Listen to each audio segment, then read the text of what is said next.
اور اگلا عقیدہ،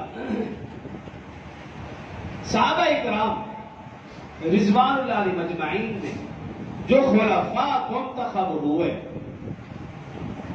ابوبکر، عمر، عثمان، علی رضی اللہ عنہ، خلفاء کا انتخاب یہ مسلمانوں کے ذمہ ہے، اللہ تعالیٰ کے ذمہ نہیں ہے، مسلمانوں کا ذمہ ہے، وہ خلیفہ منتخب فرمائے۔ لیکن اہل سنت والجماعت کا عقیدہ یہ ہے کہ خلفاء کو مقرر کرنا ہے تو مسلمانوں کے ذمہ، لیکن جو چاروں خلفاء منتخب ہوئے من جانب اللہ، ہوئے من جانب اللہ۔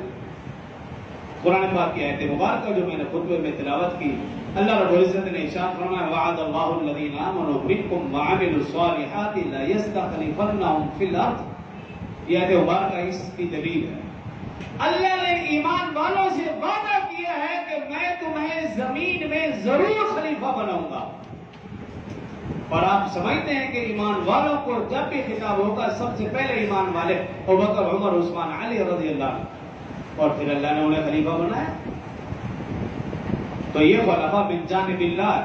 اور پھر رسول اللہ صلی اللہ علیہ وسلم کی بے شمار احادیث مبارکہ، بے شمار فرامین ایسے ملتے ہیں جن میں رسول اللہ صلی اللہ علیہ وسلم نے اسی ترتیب سے ان کے فضائل بیان فرمائے اور نام لے کر بیان فرمائے، ابوبکر، عمر، عثمان، علی، اسی ترتیب سے، ایک دو حدیثیں نہیں، بے شمار حدیثیں۔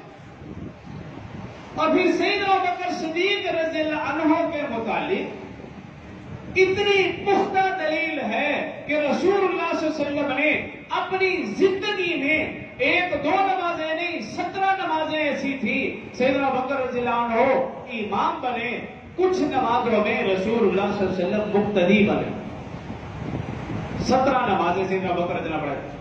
اپنی زندگی میں امامت ابوبکر کے حوالے فرمائی، مصلی آپ نے ابوبکر کے حوالے فرمایا، ممبر محراب رسول اللہ صلی اللہ علیہ وسلم نے اپنی زندگی میں سیدنا ابوبکر رضی اللہ عنہ کے حوالے فرمایا۔ یہ مسلمانوں کے لیے اشارہ تھا اس بات کا کہ میرے بعد امامت کا یا خلافت کا اگر کوئی حقدار ہے تو وہ سیدنا ابوبکر صدیق رضی اللہ عنہ۔ کیوں؟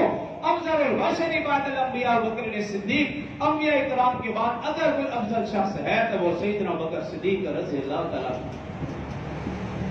یہ ہمارے عقائد میں شامل ہے۔